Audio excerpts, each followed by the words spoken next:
Servus, grüß euch, my name is Pablo Picanto and welcome back to the Dwarves. We're back with the Dwarves, or more so, with one dwarf. May I present to you Tungdil. He is the main character. At least he was in the book that this game is based on. And I have read all of the 5 books of the Dwarf series. And so I'm very pumped for this game. I will try to make these videos enjoyable for anybody to watch. I don't know how exactly I will do that. I will probably stick to the story the most of the time. And maybe cut down on the fighting to the interesting parts. Let's see. Main quest now, Lodionan. He's our mentor. The guy who adopted us when we were a small orphan dwarf. Master Lodionan, Frala told me you wished to speak with me. Ah, Tungdil, come in. There is a bag That's how he over there looks. in the cupboard. Take it out, please. It contains artifacts belonging to my former famulus Goren. I wish to return them to him. He's in Black Saddle, 300 miles away. 300 miles? That's a long journey. Who are you going to entrust with this? I was thinking of you. Me? Oh. There is no one better to take on this journey. You have acquired much knowledge. You are almost a scholar. You know more than most famuli about Girdlegard and its inhabitants. It is time for you to go out into the world and see it with your own eyes. I. With pleasure. Yay, he likes it. Okay, with pleasure. What's in the pouch? What's in the pouch? bag? Magical devices. Yeah. You better leave the bag closed if you want to avoid any accidents. Dwarves don't really like magic, and magic doesn't like you either. Rakus gave us so much craftsmanship that there's no space left in our bodies for magic. Strictly speaking, every time you've been too close to magic, it has ended in catastrophe. Yeah. He blew up the guy's studies quite some times. Maybe I'll be... Perhaps I'll meet some dwarves on my travels. Yes, perhaps. But don't hold out too much hope. And be careful who you talk to. Not everyone out there likes dwarves. I like dwarves. Goblins. Yeah. They abduct baby dwarves and sell them to magi, from what I've heard. Not the best bit of business I've ever done. But what was I to do? The Longnoses threatened to throw you into the nearest river. Yeah, that's how he got there, okay? Didn't remember that that specifically. Be on your guard. Look after the bag and don't lose it. May Palandiel be with you. And Varakas too, of course. I'll set off Palandiel. immediately. I'll see you soon, Lodionan.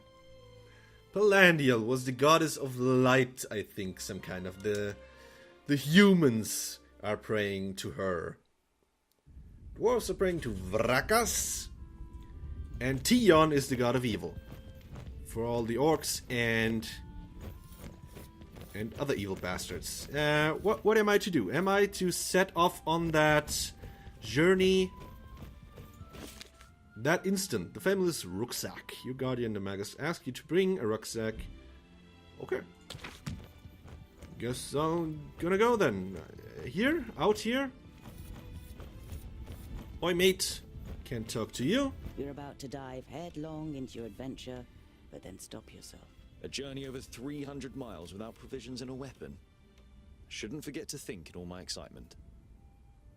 Okay.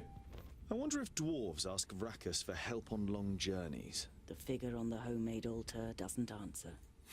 He does not. What an asshole. Do I... Leather cloth? Oh, take the axe. Yes, please. He's not yet a fighter. Hello, Frala. I need provisions. I need provisions for 300 miles. You're grinning from ear to ear. Finally, you've got the chance to see something of the world. 300? Tungdil, that's no errand. That's an epic journey. Wait, Yeah, it kind I've of got is. just the right thing. But make sure the cook doesn't see. I'm going to Blacksaddle to return a few things to a former apprentice in the Magus. You pocket the rye bread, sausages, and ham. Enough food for the first few days of your journey. Perhaps I might even meet some dwarves. I've got a present for Got you. a present for you. Do I? You take out a symbol of protection that you've carefully made from 3 horseshoe nails. It's not the finest jewellery in Girdlegard. One look at Frala's face makes it clear that it doesn't matter. She glows with happiness as she takes the pendant. For me? But why? But why? Because you don't see me as an oddity, and you're like a little sister to me. You could have said. But you settle with a shrug and a crooked smile.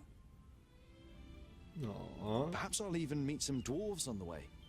Frala throws you a cautious glance. It's a tricky subject that you can't help but broach. There aren't dwarves down here. You're the only one in Idderslane, as far as we know. I know, but I can't just have been born out of a rock. Somewhere in the mountains, I have a clan. Maybe even a family. Yes. Maybe. Frala has reminded you more than once that Lot Yonan wrote to the dwarf clans, and none of them were missing a dwarf boy. I have to go. I've got a long journey ahead of me. Alright, okay. Goodbye. I wish you the blessing of Palandial and Vracus to protect you from all danger in your journey. Here, a talisman. Whenever you look at it, think of me. Frala winks at you mischievously. And of getting me a nice present. Yeah. Sure thing. Alright. Got Frala's scarf in my inventory. Keepsake from Frala. Alright. Okay, I think we're quite set. Let's go on a journey.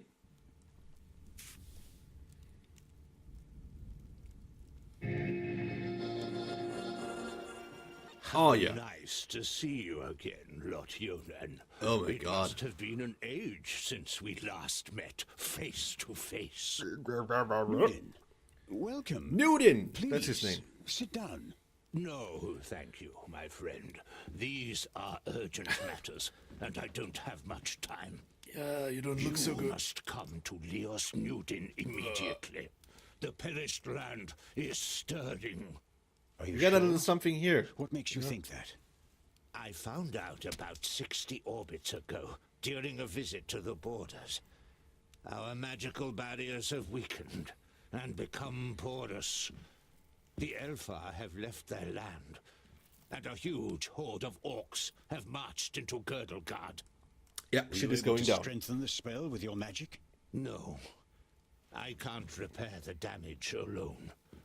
We need the combined power of the 6. The other 4 are already on their way here, but we need your help too. I will set off for Parista without delay. Oh, and as you're coming, could you also take the opportunity to bring back the things that I lent to you? Of course. I have them already packed in a bag. Oh, thank you. Oh. We'll be expecting you.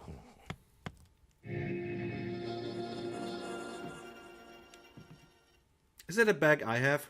Utterly blinded by In the the sunlight, oh, you shit. squeeze your eyes tightly shut after only a few steps. Oh, fuck, shit. Okay, that is Idderslane. That's, oh man, is that cool? Yeah. Oh man, look at that. I want to zoom out more though. Firstling. That's the dwarven empires kind of. There are different guys. The firstlings, the secondlings, and so on until the fifthlings, I guess. I think I remember, and everyone is defending another gate to the land in the middle, surrounded by the mountains. This is so cool. There was always a map in the book as well, where you could look at, but in 3D, it's even better. Okay, what here? What there? So, I'm gonna go here. You reach a small lake by a birchwood. Your feet hurt and your eyes still sting in the unaccustomed sunlight. But a smile spreads across your face nonetheless. You've covered a decent distance on the first day of your big journey. You pitch your camp and lie down to sleep on the hard forest floor. When you awake in the morning, your legs are stiff and achy. Trying not to feel sorry for yourself, you throw your rucksack over your shoulder. You're a dwarf, and dwarves don't complain. Okay, serious business now. Decision time. Where to go, huh? That is where we are going. Who is that moving over there? A dwarf merchant. Okay. I'm gonna head straight for that quest over here. On that way? Day, with the sun high in the sky and the first beads of sweat appearing on your forehead, you see something move next to the road, a few hundred meters ahead. Some crows are pecking at something in the long grass. Walk further along the road until you can make out more. Leave the road. When you see the blood on the ground, you try to convince yourself it's from an animal that just happened to be killed on the road by a hunter. You know this is improbable, and your hope disappears completely when you see two human bodies lying in the flattened grass. Oh, shit. Uh-oh. Uh-oh. Okay, where are they? Look for tracks.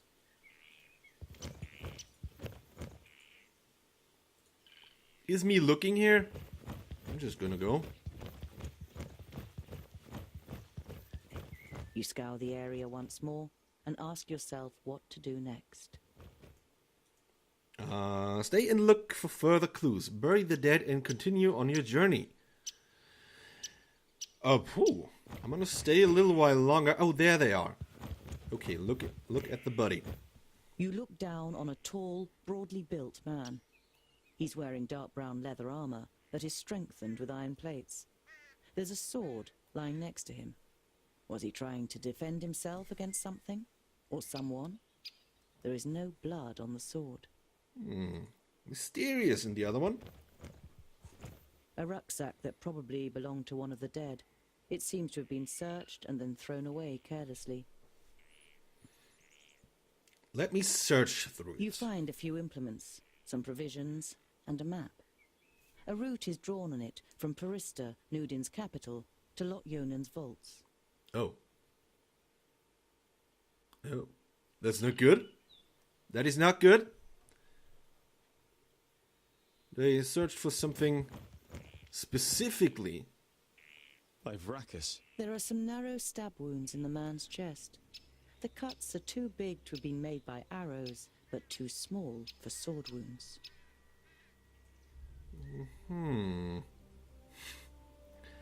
God damn. A slender man lies in front another of you, dressed in an expensive robe. It is in the colors of Turgur the Fair-Faced, one of the 6 magi. The dead man must be one of Turgur's famuli. You don't see any wounds. Okay. Does this mean that Turgur the Fair-Faced is in Parista and wanted to send Lotyonen a message? And if so, why didn't he use magic? Did he want to contact him without anyone noticing? Why all this secrecy? Yeah. That's the 6 magus. They are magi. They are basically inside the land, and where the boss is kind of around there, and the dwarves are in the mountains defending the inside of the country, and there are kings as well, and some shit, and basically a lot. The man has the same incisions. It's clear that both men were killed by the same weapon. But what that weapon might be, you cannot say. Cannot say, huh? You don't see any signs of a struggle in the area where the corpses are lying. Were they stabbed by a companion? A stranger could hardly have crept up on them with such sparse cover. I don't know. This is amazing. I like this sequence. I didn't expect to investigate shit and stuff. Thought it was more about fighting all the time. Nothing again. You halt. There is something. Another rucksack. Oh! Such... You open the rucksack of course. and recognize that someone has already rummaged through it. As well as some implements and writing utensils, you find a pouch full of gold and a talisman. The gold is proof that this is not a case of robbery. Yeah, definitely. Take the gold. Take the... Could as well take it. It's, take the talisman. Warmth and a feeling of security flush through your body. It's as you evidence, touch okay? the talisman. You feel safer just holding it in your hand. I'm taking you with me.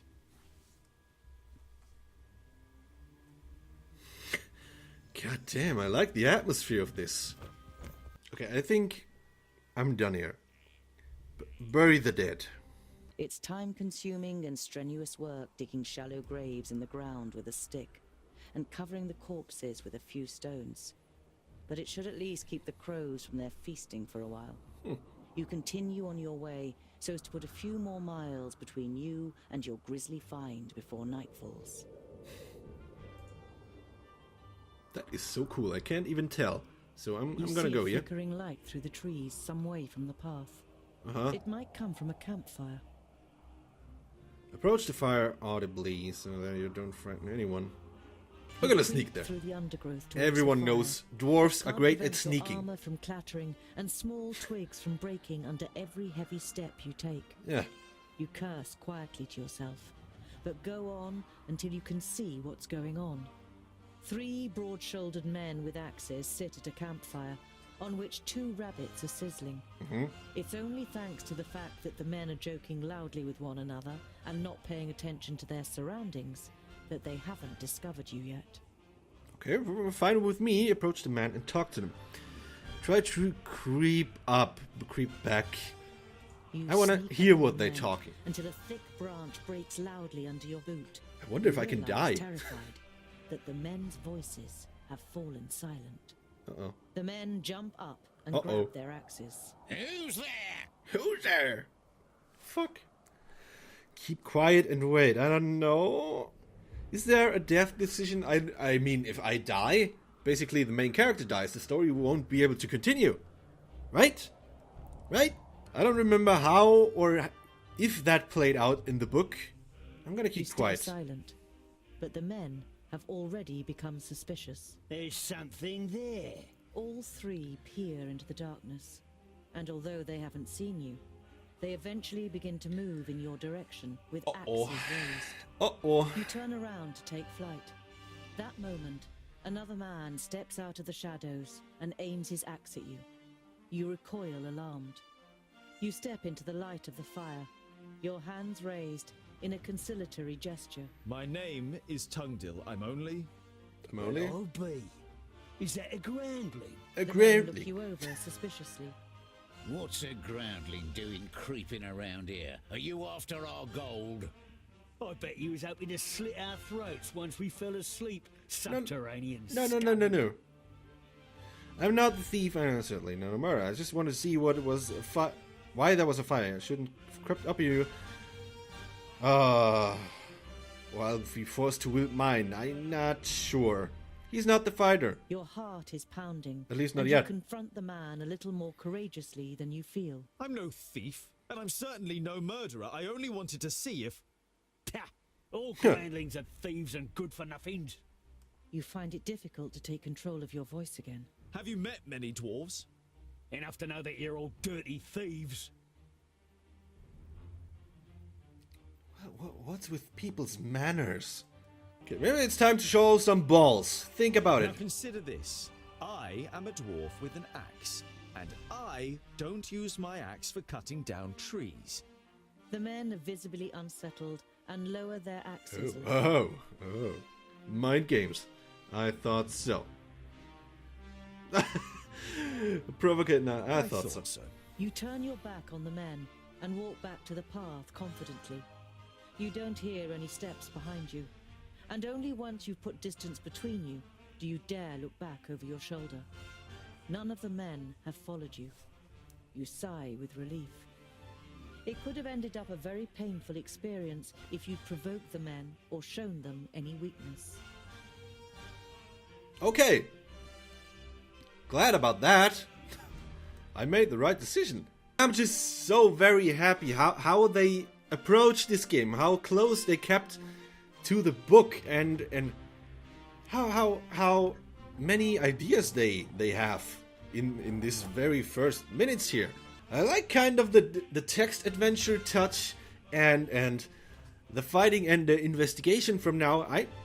I am so blown away by this. Again, I'm probably biased because I read the book and I love that story, and I can't wait to play more of this. I hope it is some fun for you as well. I don't know if it is, then just you can tell me about it. And yeah, I'll be happy to see you. I would be very happy to see you in the next one of this, when we continue to unravel the story of the dwarves. So for now, I hope you had a little bit of fun, and I'll be happy to see you in the next video. Have a nice one. It was good. It is in fact you, bastard. Should we make this problem disappear? Should we? Money, costs money, huh? Oh, no, it doesn't. It costs me money when they don't make him disappear. So then get the fuck out of here.